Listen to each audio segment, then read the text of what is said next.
The secret is you're my strategy is be responsible for the least amount as possible, so that way I can blame Shane or Galen for all the issues we have. So it's not my fault, it's always him. It's working. It's probably not 3 minutes. Hi guys. Some of you may have attended the Ratatouille mock. Please do not raise your hand if it was the best thing you've ever experienced. We have 100% success. Cody isn't the person. Apparently there's a VF if you go to cybernaut.com. Thoughts? You only need to fill it out we always want you to fill out attendance so that way we can claim that we had high numbers. But if you don't have Windows and you're running Linux for some reason, the VApp that you pull will be like a Windows 10 Pro, so that you can use. Yeah, you can click a button. Eventually we'll add 2 buttons, like one I want the VApp and one don't. But for now, you're getting the VApp. So we have 3 upcoming events right now. I believe that's next week is CCDC tryouts. That'll be ran entirely by Cody. As officers, we don't actually know what's going on because it just kind of keeps us from like winning every year. To make it as fair as possible for everybody. We don't know what's going on. We think it might be like an email the day of with like instructions on what to do. Like you're gonna connect to iLab and you'll get information pertaining to what box. Like if you picked Linux, you'll get shared like a Linux box or 2 in the iLab. You'll fill out a report and like secure as much as possible and like within a couple hours. And you do that for every single one you signed up for. So I'll have to see how that goes depending on what Cody Welly decides. You want to talk about the Cyber Conquest? Sure, yeah. So CCD tries, we don't know. But you should sign up anyway. It should be fun. That's right. I DM'd like a couple of you. I talked to you in person. What are you watching? Sign-ups are closing tonight, by the way, for the CCD tryouts. So make sure you get your friends to sign up if they haven't signed up yet. Yeah. For Cyber Conquest, we're going to be doing a Cyber Conquest. It'll be like the Akira mock. Basically, you are trying to attack and defend at the same time. So high skill ceiling, a lot of dynamicy there, you know. And there will be a scoring engine. Who doesn't love scoring engine? Yeah, add to that. So, it's like purple teaming, attack, defend. We'll have a much better checklist this time around. So hopefully the checklist will help you defend and attack. Like it'll have basic exploits to get you at least a couple shells and how to get persistence.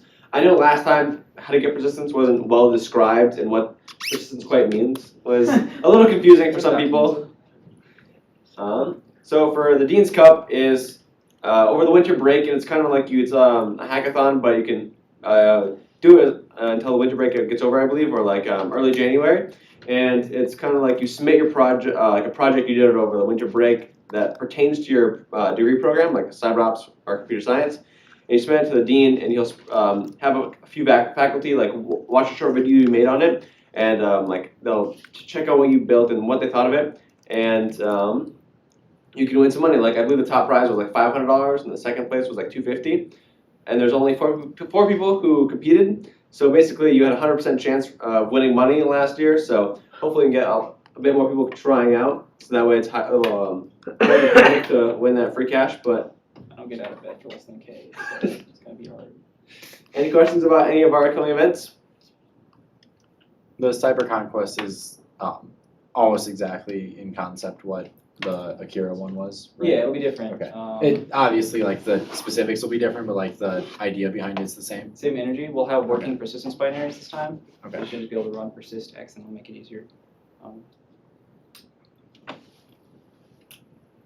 So here's the scores. If you didn't do it, there they are. Congrats to Team 3. You're on the website. Raise your hand if you're part of Team 3. Let's see it. Whoa, We got them all here. Woo! There's actually Daniel didn't come, but it's okay. I had to withdraw. I had to go home as well as I had could've been a essays to winner, review. I'm sorry, man. Yeah, I mean, luckily we were able to push down the non-DSU students a couple places yeah. this time to make sure there's more DSU students. Don't worry, we didn't rank it too much. It was mainly the DSU students' efforts who pushed them above the competition, right? Sure. Sure. Totally. Wow, that's easy to read. Anyway, here's the boxes. You've seen this before, and we're going to be talking a little bit about them, and then afterwards Austin's going to talk about PowerShell, which is the main event. Yeah, so like 8 boxes in a PF sense. You can see there's a lot of services that were in this network.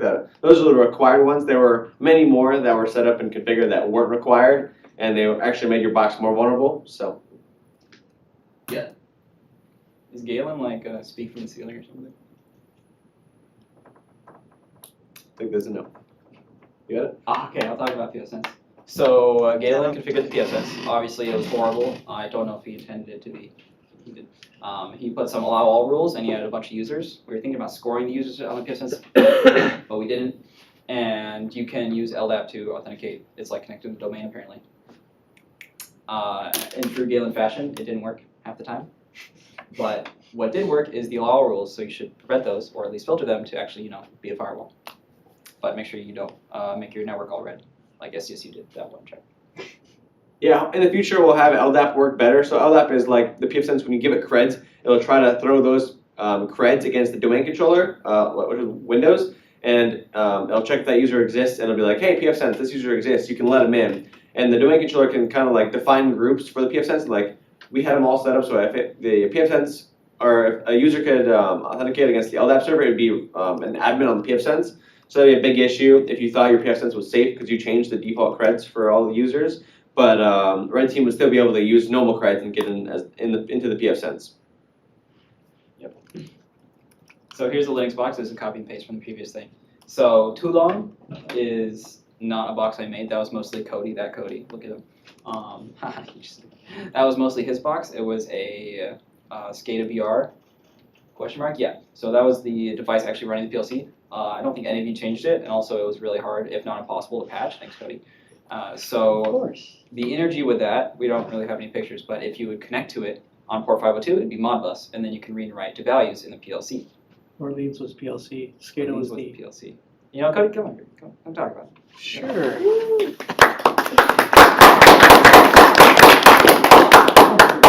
Yeah.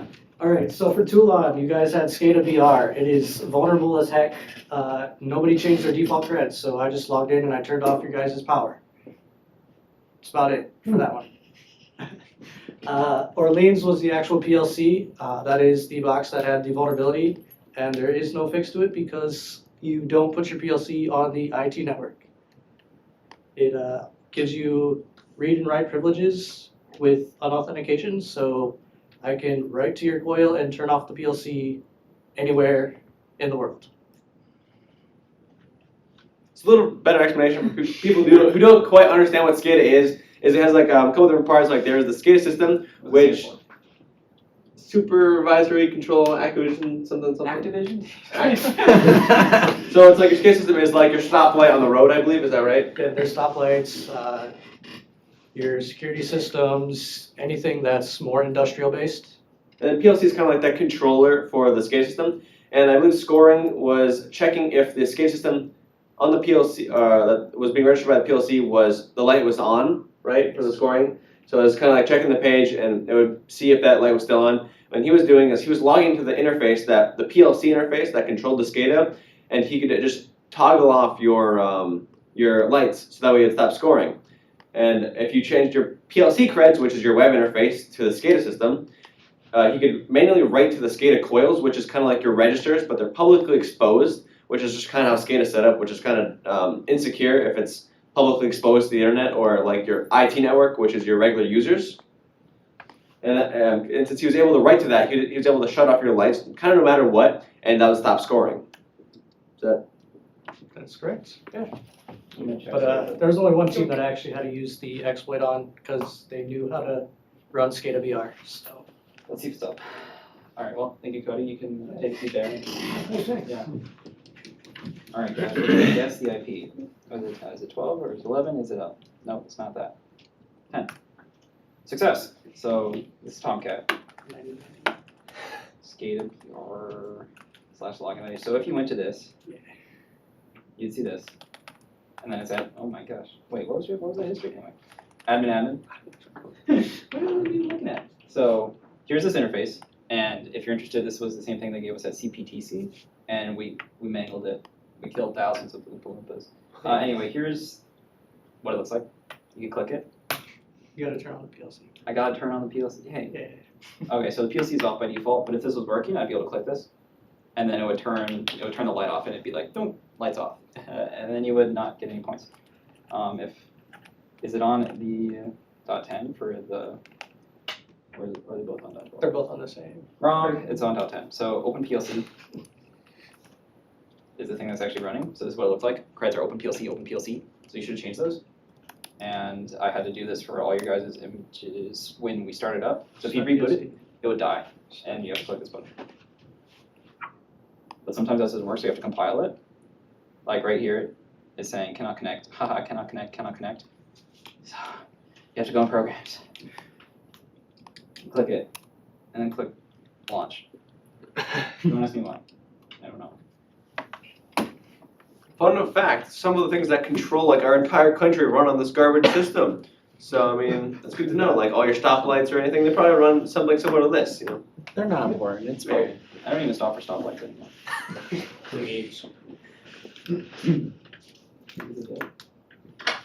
Anyway, that's how you do it.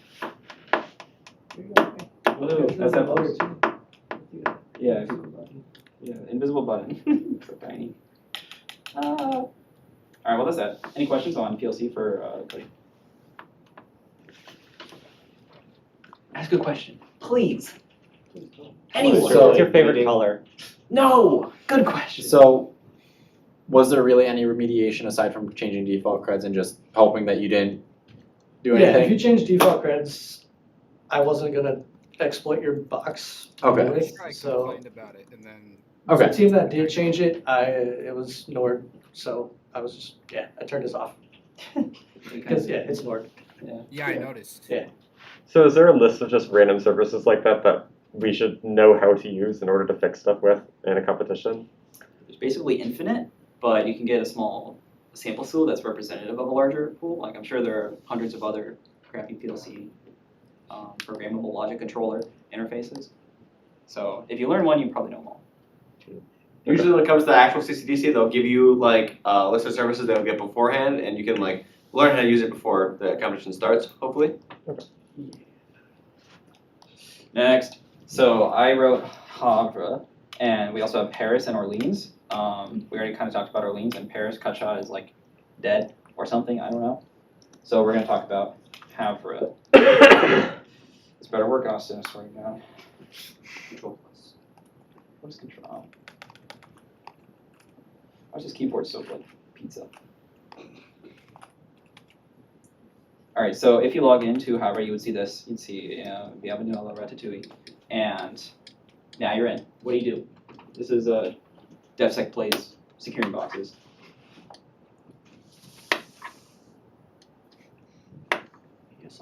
Change the password. SSHD. Valid. Change the password. Change the passwords. Great. Let's change the password. So we're going to change it to passwords or to password to @ so change it to something useful. All right, what next? Remove public key. Sure. Yeah, we can do that. So you just basically cycling through the cyber dragon presentation, I assume. Anyway, we can read authorized keys, and we see there's an authorized key for myself. So I don't need that. I'm going to remove it. And that's one vulnerability gone. Next. Cron jobs? Cron jobs, let's check it. We can do cron tab E and we say, okay, awesome. Echo linguini, don't need that. And that's it.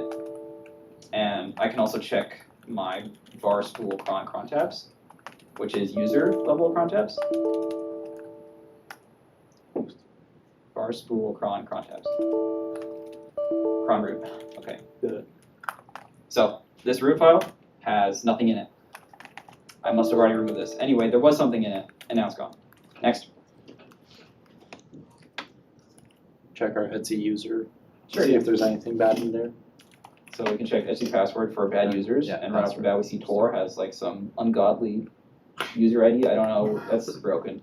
And going to the bottom, we also see Charles, not a valid user. We know that because we looked at the list on the scoring engine page. Yeah. That's pretty lit. Now we can. All right, screw that. Next. See running services with PS Oxf. Sure, let's check running processes with PSXF. We go down, again, these ones in the brackets are kernel threads, so you don't need to worry about them unless you're hunting rootkits, which you probably are not. We see cron is running send mail, so stop sending me mail. We have firewall D running because this is CentOS. We have syslog, SSH, we got a bunch of HTTP, we got SSH. So our critical services, again, are oh my god, SSH, wait, no, wrong one. SSH, SMB, and HTTP. So I'm not seeing any except mail, which is only running locally. I'm not seeing any bad services. Wrong. Wrong? Did I miss one? Netcat. Aha, netcat. Okay, so that's not really a service, but it's there and it's bad. But if we just kill it, that doesn't really mitigate it. That doesn't stop it from happening again.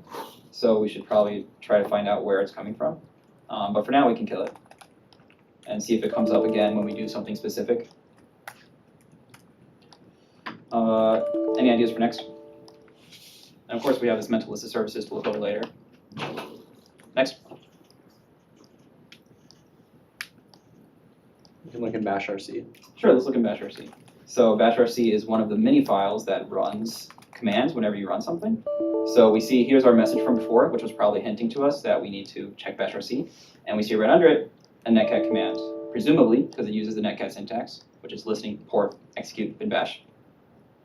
This pgrep at the start is making sure it's not already running. Secure. Any other ideas? Change user passwords. Yeah, we should change user password, so let's just whip this out.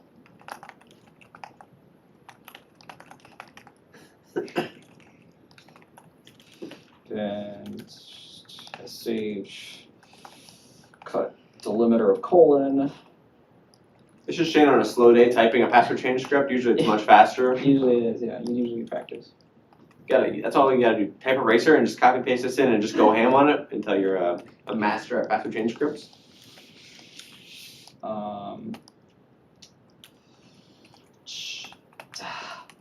So I missed one thing, which is the do. But here's my new favorite password change script. Why is that your new favorite? Because you don't have to type the password in the command line. If you press enter, it works. I will type the password here, and then ignore all the errors. I don't know, this is some weird CentOS thing. It's like password block. I don't want to deal with it. I'm just going to remove it. And then we run that again. And it changed all the passwords. For all shell users. Excellent. We also have a service that is SMB. We also have an SMB service, so that uses its own password store. So you have to go through all these and also pump it to SMB password, which will change their passwords. I'm not going to do that because I don't want to. Anything else? Check sudoers. Check sudoers, great. So there's things called sudoers. And there's nothing in the extra configurations directory, so we're just going to read the actual file. And it looks normal. Just kidding. Wait, no. Yeah, it looks normal. This would be suspicious, but it's commented out. So that looks okay. Next.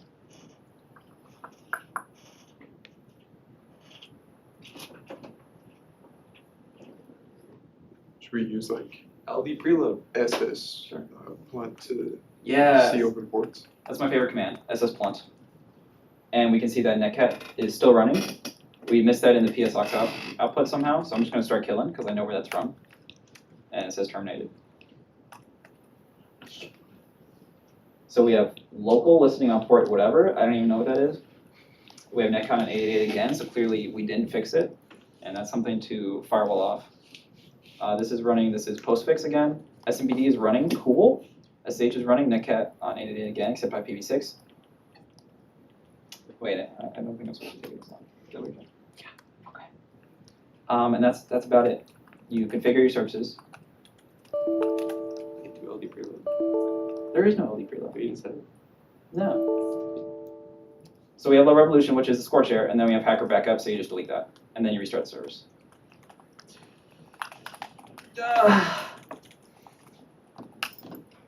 And then you just do that for the other services, and then you're like basically done. Concerns? Should we check for suet? Yeah, you can check for suet. Ignore all the errors. I didn't feel like typing death null.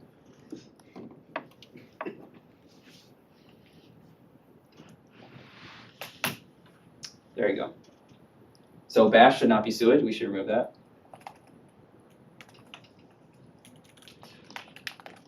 And that's all the important things, I think. I'll also be writing a write-up on command by command how to do that per a request. So there you go. All right, Austin, you can talk about your crap. That was all the Linux boxes, or I mean, a brief overview of all of them. We don't want to tell you all the ways to solve them because then for the next mock it'd be too easy for you. You got to do some studying outside of the classroom per se. That was basically all the ones. Basically. Those are the easy ones. These are a lot more that are significantly harder to find. Yeah. So this is the Windows boxes. We had 4. I made 2 of them. I made the domain controller and the Windows 10 client. Windows 10 client didn't have any vulnerabilities per se, except for like my usual ones, because I have a script that I just run in all the boxes I make. So there was no network level authentication on Windows 10 RDP. So that means anyone without a password can just go to your desktop with RDP, and that's bad because that means if they have some kind of persistence locally, they could run it possibly from the term or from the session. And like Samba was running v1, so if they had if they could possibly run like MS1710, get root on, or admin on your Windows 10 box. But what I mainly focused on was my Windows 2016 domain controller. As you can see by the long list I have there, I made sure there was plenty of vulnerabilities to go around. Because if you have access to the domain controller, I could easily get shell in any of your boxes because the boxes all were authenticating to the domain controller. So that's what I was able to persist on all the boxes. At the end of the competition, I had access to all of 5 of the 7 teams' Windows boxes that were running. So I could have easily nuked all your services, but I was busy trying to figure out how to cat your boxes like they did on Linux. I couldn't figure out how to do it yet. But so what I was running, I had bind shells, I had a type BNC server that was passwordless, golden ticket, SSH, Samba v1, a C share, and web shells. So I'll go over a couple of those. So for bind shells, those are being ran by Windows Service. There was a registry run key, and there was like a startup from a user. So when a user logged in, it would run a shell. So for the most part, you could possibly find those shells by fixing Defender, and Defender would like snap them up right away. Or you could go through and individually look for all places that those would possibly start up. An easy way to do it is from auto runs from sysinternals. It would kind of list all of those methods of starting up a service, and you could have easily disabled them all and found out where the shells were located. The hardest one probably would have been the service, because there's like Windows like 100 services and they all look identical. So like I downloaded Chrome and I replaced the chrome.exe with a bind shell that would just bind on port 443. Not many people found it, which is funny. I didn't actually need it because my golden ticket that I had set up, which I'll mention more in a bit. There's also a type BNC server, which I had a lot of fun with. I believe 3 of the 7 teams found them on the domain controller, maybe a bit more by the end. I stopped checking them after a while, but to start, type BNC is kind of like a remote desktop client, but it works on Windows or Linux. So what I was able to do is, as soon as the competition started, I logged into all the domain controllers, and I was watching everybody's screen, waiting for people to log in and see what they're doing. It was quite fun messing with people who were like changing passwords, and I would like quickly move the mouse on the screen and try to click the I to see what they're typing in. And I was kind of like seeing what they were trying to patch, and every time they tried patching one of my things, I'd like quickly close their command prompt on them and just kind of be a general nuisance. So to mitigate that, you can find it in Task Manager or in the task bar that you can just hit the little up arrow and you'll see like type BNC and you can easily stop it. I'd recommend always looking at like netstat for Windows and checking if those ports are open, because you would have saw the bind shells were there and the type BNC as well. You also would have found the SSH, and those are the 3 big ones that were listing on ports. The rest were, I guess, were kind of required services besides the IAS. There's also the golden ticket. So what a golden ticket is it's Windows has to authenticate somehow, and it uses a really weird system of like keys and stuff. Well, a golden ticket is kind of like a key that I can authenticate to any box that was talking to the domain controller. And that is done through a KRB TGT service account. So when I have that service account's hash, I can make this golden ticket. And once I have that, I can run any command on any box that has Samba. And since Samba was a required service on the domain controller, I was able to just execute whatever commands I wanted and take control over your environment. I believe one team managed to patch the golden ticket, which I think to do that, you have to change that service account's password 3 times, which is a dumb Windows thing. In normal environments, you don't want to just change that password willy-nilly because the tickets are important to how a domain controller authenticates and stuff. But in this environment, when it's so small and there's only one DC, it doesn't really matter. Another thing is SSH. You could have just stopped that if you saw it in like netstat or anything, or just running in general, because it's just a service. Stop v1, MS17 again. You can just upgrade that with some commands I'll talk possibly in my PowerShell presentation if we have time. There's a readable, writable C share, which if you looked at the shares, you'd be able to see that anyone is able to anonymously write to your C drive, which could possibly let me get persistence, because I did. Oh, I also ran a command on the domain controller that that allowed anyone to write to any file in the system. So I could have easily went in and replaced another executable anonymously through that C share, and just wrote over like a service file and then ran my own bind shell or something and got system. And the last one I'll talk about is like IIS.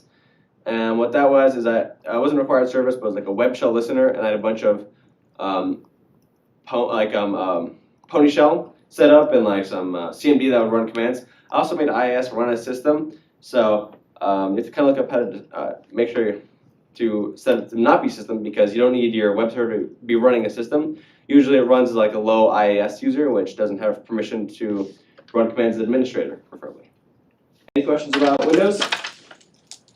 I know that's kind of a lot of vulnerabilities. I don't want to make it too easy. Most red teamers kind of avoid Windows, so I'd make it as easy as possible for them, so that way they kept trying to go for it, so it wasn't too easy on you guys. What do you mean when you said catting? Catting? Yeah. Oh, so if you guys saw, I don't have a picture of it, but like there's this little Nyan cat at the end of the competition on like all the Linux team boxes.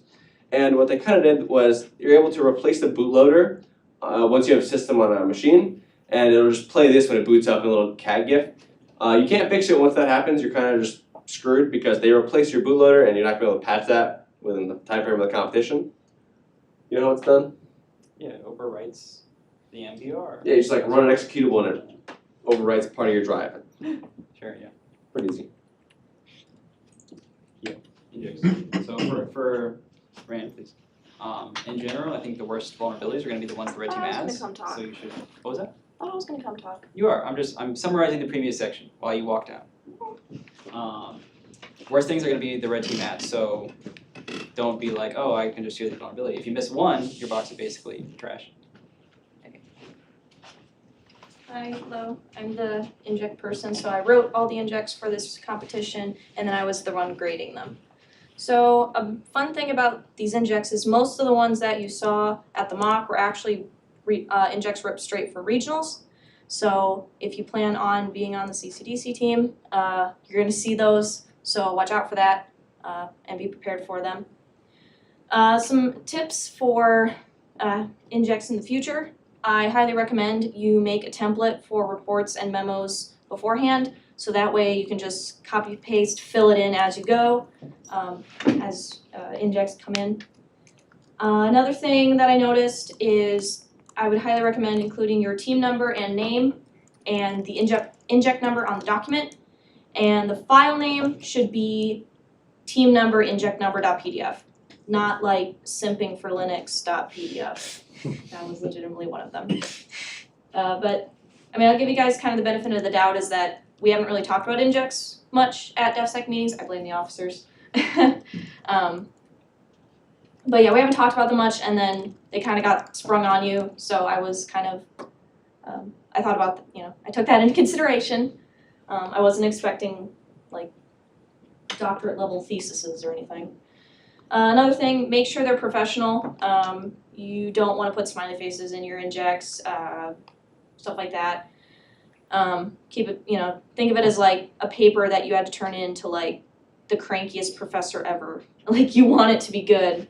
Like the kind of professor is going to ding you on every single grammar and spelling thing. Like think of it like that. And the most important thing about injects is they are a team effort. We typically talk about the inject handler, and they're this one person, sometimes two people on the team, and we just think they just do all the injects. Well, that's not the case, because injects can be a report, they could be a presentation, although I haven't seen those in a while, or they could be a technical tasks that you need to do. So if the inject handler comes to you and says, I need you to do this, do it. Don't blow it off. You might be putting out fires on your box, take care of those, then get to the inject as soon as you can. in January, I will be doing a full-blown inject talk where I'll talk more about like strategy for injects and stuff like that. So I'm just kind of doing a brief overview for that for today. And then the next slide, I was on white team. I was like strictly white team. So meanwhile, like Shane and all them were like more pink team because they were red teaming and white teaming at the same time. So just some general advice that I noticed. I highly recommend showing up early for the competition. I like 30 minutes to an hour before start time. Don't be showing up 5 minutes before 1 p.m. because at 1 p.m. red team, their scripts that are meant to attack you and just put a crap ton of persistence on your boxes, those are set to go off at 1 p.m. on the dot. So you need to be up, ready to go, have your checklist up, hands on the keyboard ready. So as soon as we say go, and the inject bot or the little bot that we have that says go, you go and you fight for red team. You fight red team for control of your box. And another thing I noticed is make sure you have your boxes and your inject handler picked out ahead of time.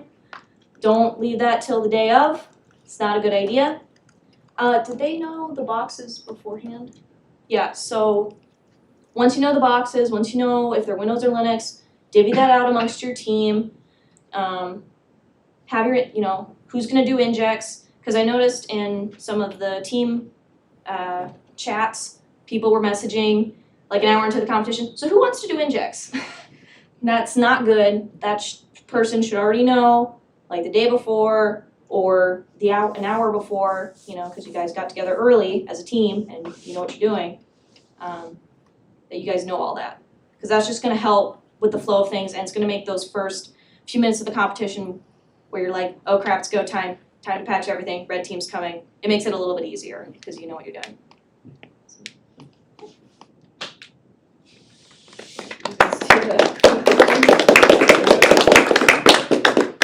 Hold your applause. Yeah. Good work. This is actually a copy and paste from a previous debrief slide, but it still worked, so we kept it. Yeah, that was pretty good. Congrats to Team 3 and Team 1. I don't think Team 1 is. Team 1, congrats. Yeah, you beat school from Vermont or something. Yeah, if you're change your default cards. Do it.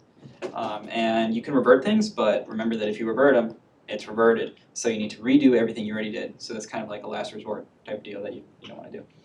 And yeah. Any concerns, questions, comedic jokes? We do have a PowerShell presentation scheduled after this.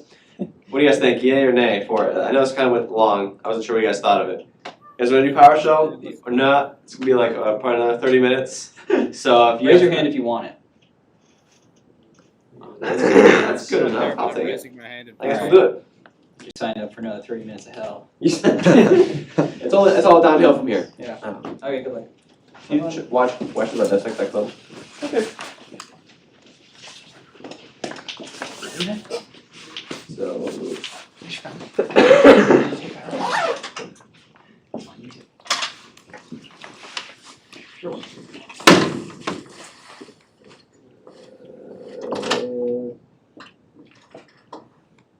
Alright.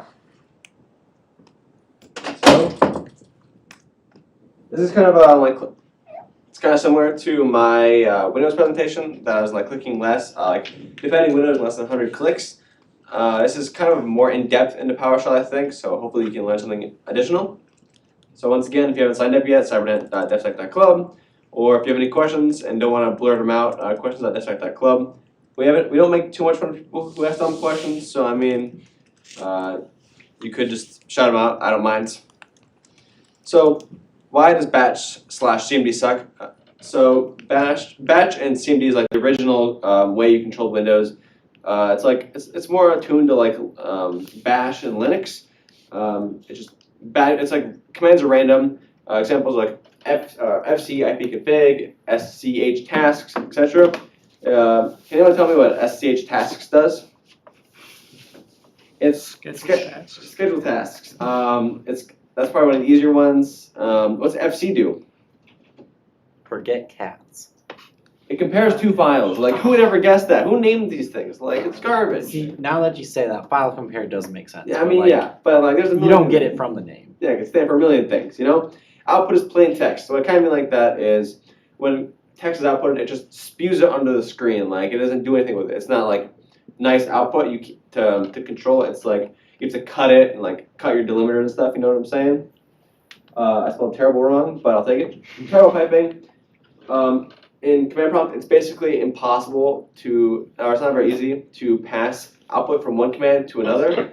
Easily, like as in Linux, like in Linux, you can just like cat your etc pass or pass wd and like cut it based on like the colon, so that way it only prints like the users and stuff. Well, in command prompt, that's not nearly as easy. I'll demonstrate that here in a couple slides. But here's another couple things that batch has. Look at that. That percent squiggly line DP0. Can anyone tell me what that does? Nope, because it is the current file location of the script that is running. Can anyone tell me what the NX0 does?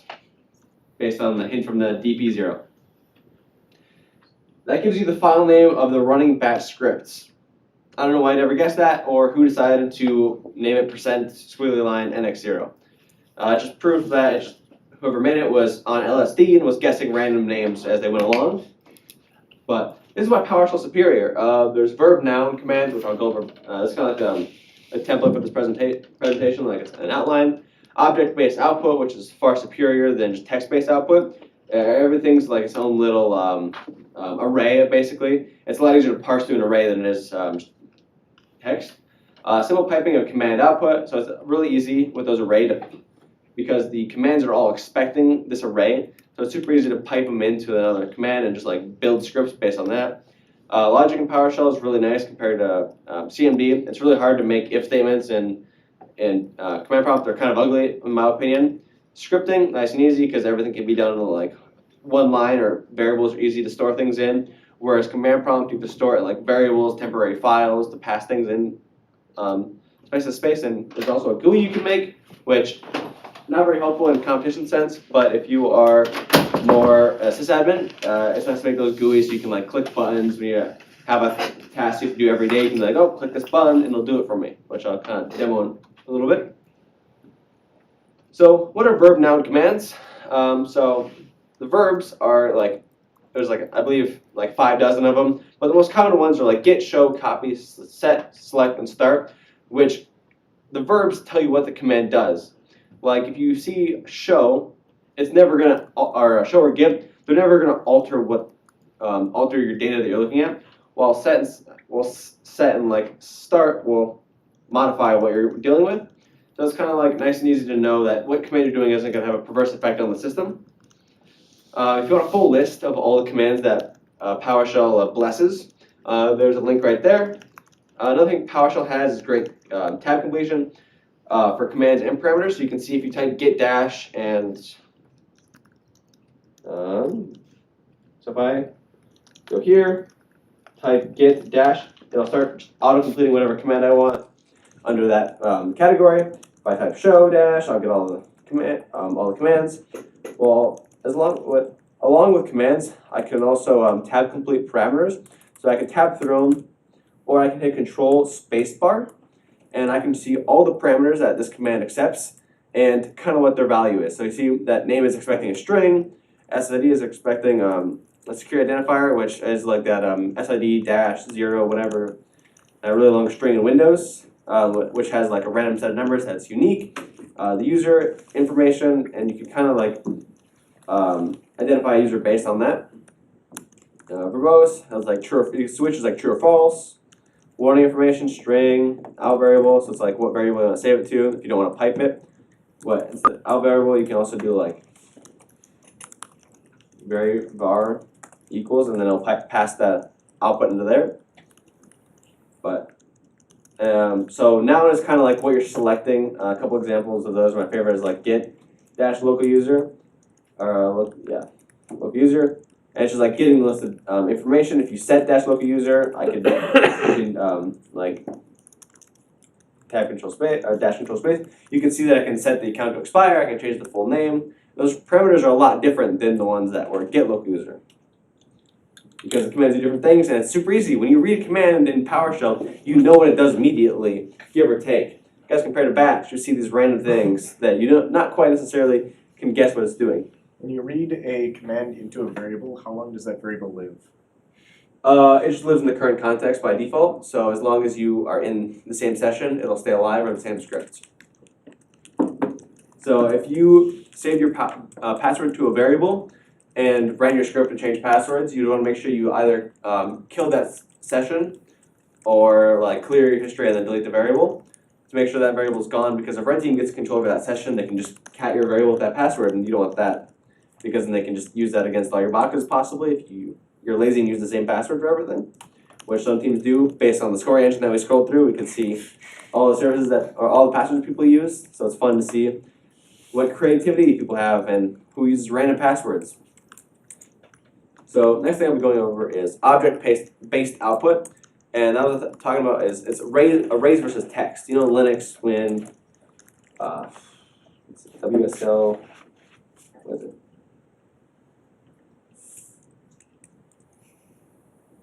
Right. If I go to WSL, it's like Windows subsystem for Linux. I can kind of run like an Ubuntu host, hopefully if it works. So if I like cat my etc pass WD, you can see it. All these users are here, and it's just text. It just pours it onto the screen, and to modify it, I have to go do like cut -d or like, and then like cut based on the first colon to get a list of users, and it just pours out onto the screen as like new line delimited text kind of. So it's like a pain in the butt to go parse through it. While PowerShell, if I type like get-local user, it is much easier to select bits and pieces of this text. Because as you see, like there is columns, and I can select based on those columns because they're all arrays. So if I only want to select the names, which I've done before, select object, and then the column I want, boom, I only have the names of users. I can like where object and select based on that. Like I can only, if I only wanted to select people who are administrator, I could do that, which I probably won't be able to do off the top of my head. Let's see if I can figure it out. Where object. So the secret to PowerShell is being really good at Googling. What I usually do is I go to Microsoft Docs and just scroll to the bottom until I find examples. So you see, I can just this $sign underscore is kind of like it's the previous object that's being passed in. So that'll be the array of names, and I can select possibly the name. I think I have to select it again, and then is it not equal?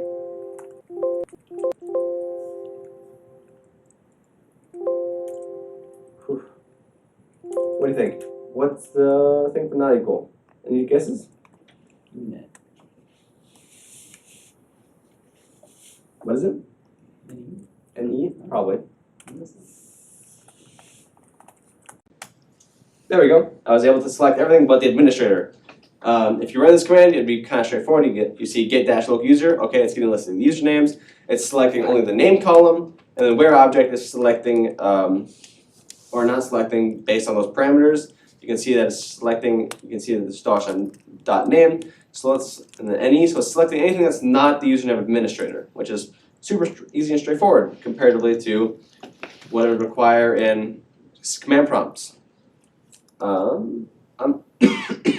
I can't quite remember what the top picture does, but I think it removes the first six characters from every line. As you can see, that's significantly uglier than what it would take in PowerShell.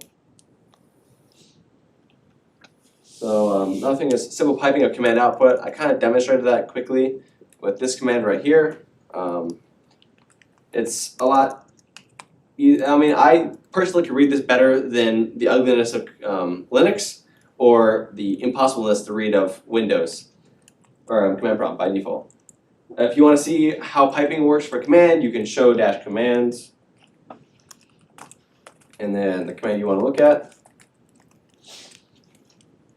Oops.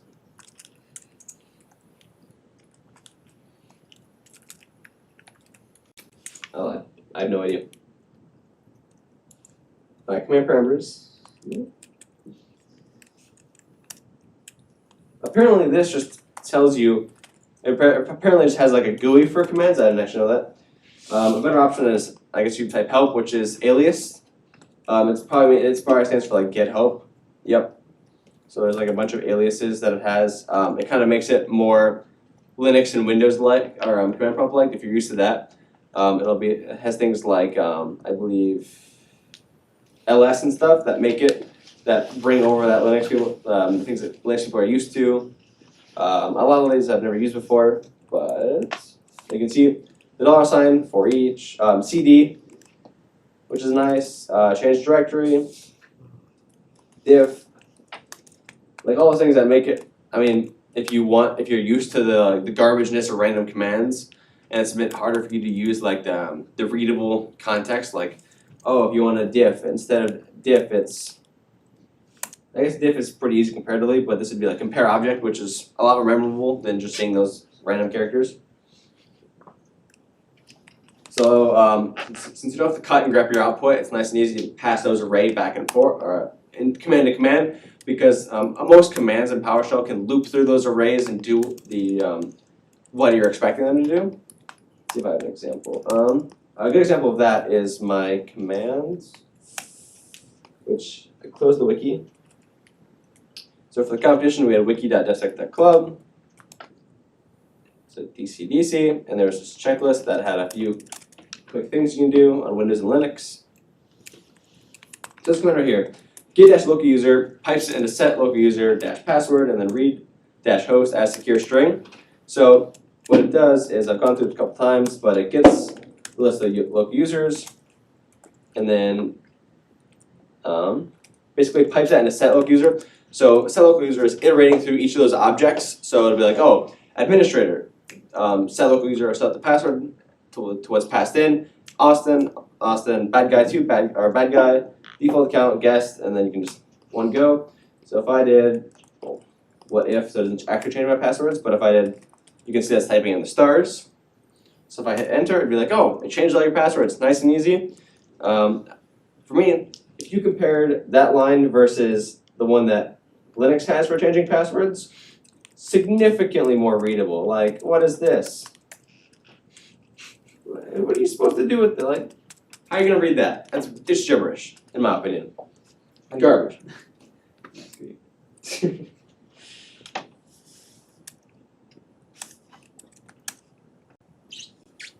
Going over logic in PowerShell. So it's simple, like if, and then parentheses, like you'd expect from any programming language, with brackets of what you want to run it or not. The brackets aren't required by default. It'll just use the next line, I believe, until the new line, or like a semicolon, which is very similar to like many programming languages. There's things like equal, and, or not, XOR, less than, greater than, or like NQ not equal. Sometimes while using if statements, you do have to deal with for each object, which loops through based on line by line basis. So if I get a local user, it'll loop through and individually run the next command. So usually it'll just pass them all in, and hopefully the command will deal with that for you. But not necessarily they won't all deal with that automatically. Sometimes you have to do for each to pass in each object one by one. So it'll be passed. So if I did like and then like for each, I think it's for each object. No, it's for each object.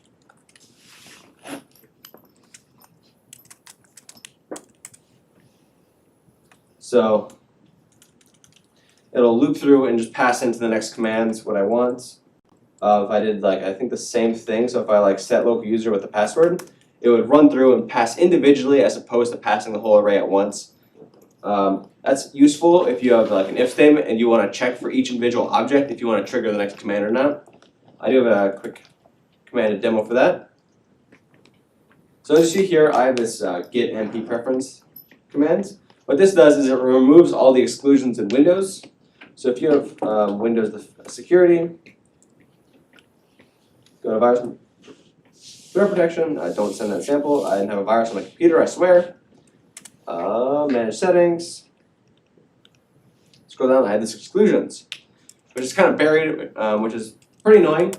when you're a blue teamer and you don't know that you're supposed to look for it, this can stop the Windows Defender from scanning whatever you want, so you can exclude things. In the mock, I also had Windows Defender. If you're able to fix it, it excluded like 13 different things, ranging from like C to .php files, or like the C drive. So if you want, you're able to quickly remove all of them with this commands, or I mean like folder, so you have to remove them individually, which is kind of dumb. But so you see here, I can run through this piece by piece.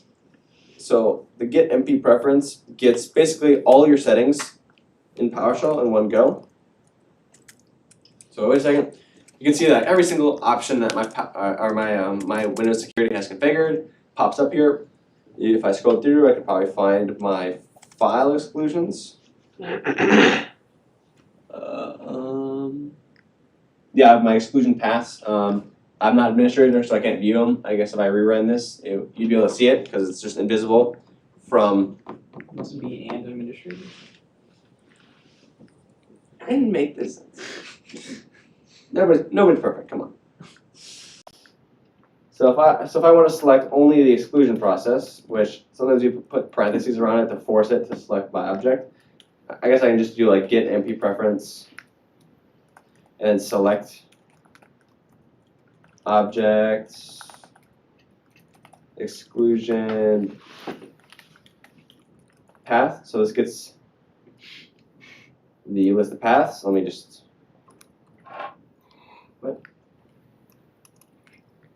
What do you mean no? Okay. I never said Windows was perfect. It's pretty bad actually, but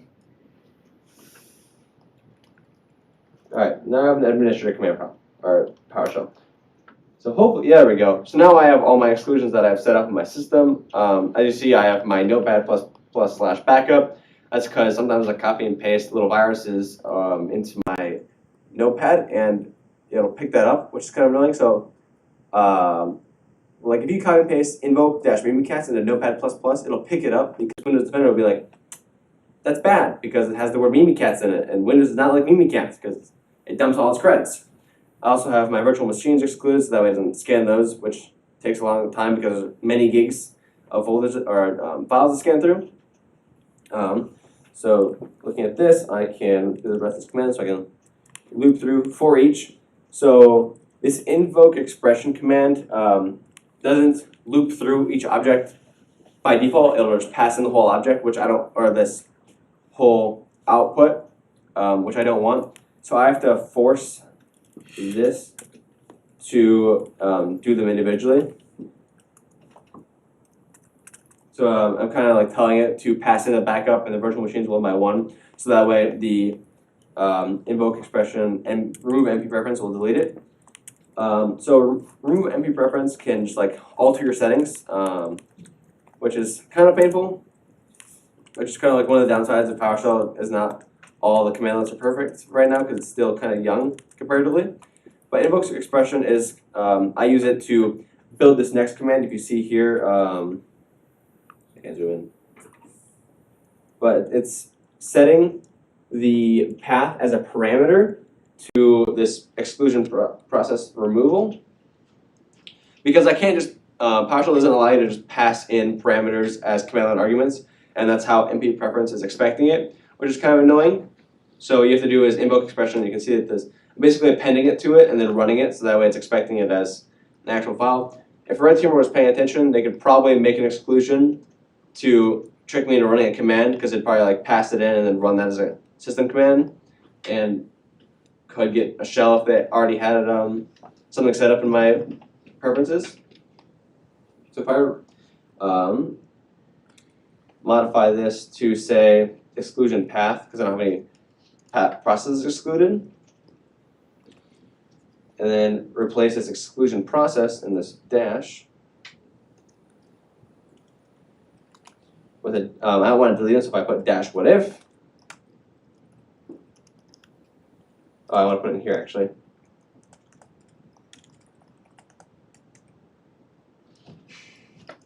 What?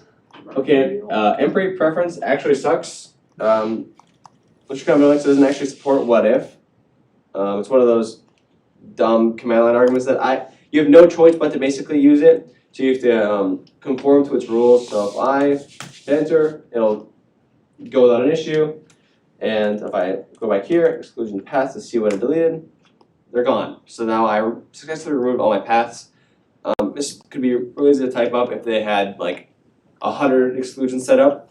The red team might be mean to you and have like 1,000 of them in your thing. You're not able to click through them all individually because that'd be a huge time waster. So it'd be a lot faster to type up this command real quick. It's not that many characters and it's pretty memorable. Scripting, as you can see here, I have this quick one-liner which you probably can't read too good, or two-liner. But so this is just an example of the scripting that script that I've set up.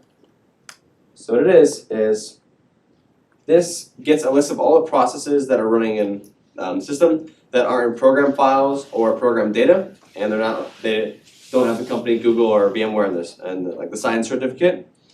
So this will get anything that possibly shouldn't be running in my system. Red teamers might get lazy and not put it in these two files, which is where most things in Windows run. So if I'm able to stop all processes, and I'm not going to actually stop them because I have a lot of things running on the system that I don't want killed.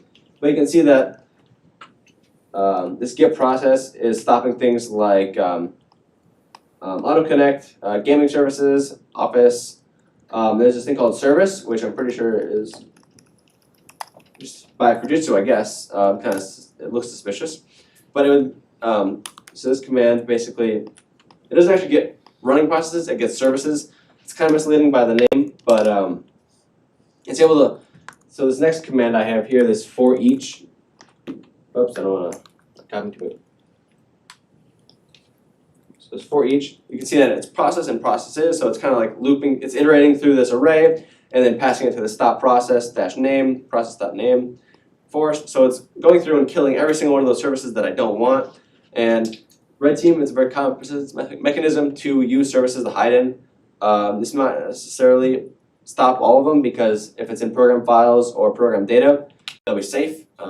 So it's best to later go through and manually scrub through your services or get your defender working because your defender might be able to pick up on malicious binaries they have set up in your service scanning. So one of the last things I'll be going through is the GUI that you can make in PowerShell. I have this pasteman set up that I've set. I can copy paste it from the notes if you want. It's kind of a simple GUI that I made a while ago and I was trying to figure out how this works. So if I scroll through here, I can see that it's getting a list of users with that get-local-user. And just selecting which users are enabled because this is going to disable all users that are enabled or disable users based on a checkbox. So it's iterating through and building all the checkboxes that I can demonstrate here. So if I copy paste this, that's a new one. Let me try PowerShell.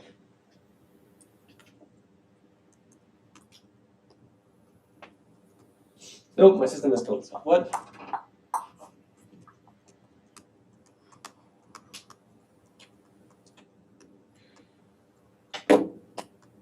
That's super helpful because I tested this out 5 minutes ago to make sure it worked. Or right before I came on. I gave up. I have no idea why it's not working. But I think it's because I ran it earlier and this variable still must exist for some dumb reason. Or the GUI is still running. But as you can see here, it's kind of building all the checkboxes. So it's like 40 pixels down, it's putting a checkbox with that username. And it's building all the different context menu. Most of this is copy and paste each time you do it. So you see when you click a button and then submit it, it loops through the checkboxes when they're checked, and it'll loop through all the users and disable the ones that are selected. So it's kind of helpful if you're like a sysadmin, or if you're able to bring your own scripts to these kind of competitions, you can easily select which users you want disabled if you're able to supply your own scripts. A lot of times you're not able to because it'd make it a lot harder for Red Team. What they usually do if they allow you to bring scripts is have a huge environment or just break the boxes so that way your scripts don't run too well. So useful command. This is some useful commands for competitions. These are what I always bring when I have to like do competitions like CCDC on like an easier like when there's a red team actively attacking me, I'll quickly hop on the box and after changing passwords, I'll usually go check if like Samba 1's enabled if it's required, or if it is, I'll disable it. So you can see I set the Samba v1 protocol false. I disable it in Windows optional feature, so make sure it's really gone. And then if need be, I'll disable or enable Samba 2 if it's required. Another one is, this is a useful command that sometimes helpful. If you can get child items, so it's like kind of like find / debnol grep or whatever, like in name. So you're basically finding a process by some a string in its name. It's kind of uglier than it is in Windows, or I mean Linux, which is one of the few things. In my opinion, it's still more readable. It's just a lot more characters than what you'd expect in Windows or from Linux. So what this one has done is looping through the entire C drive, looking for a program that has the word virus in it. Where this would be helpful, if you knew the name of a process that Red Team was using, you could find it based on like that, redteam.exe, and you'd be able to hunt it down on the system and then delete it.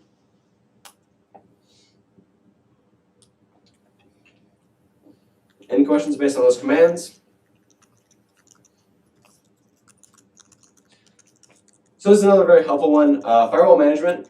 Sometimes Red Team will sneak in little firewall rules, and if you know Windows Firewall, that there are a million rules by default, and they're all useless for competition. Most of them are for easy use when you're using a home edition, and Windows really likes sending a lot of telemetry data back, which is not important to you. So what this does is it sets the firewall config to default. It'll disable all the firewall rules from that default state, so that way it'll disable all of them. All the Windows rules are just gone. And then it creates new rules from that. So that way you're only, so it's only those specific things are inbound allowed.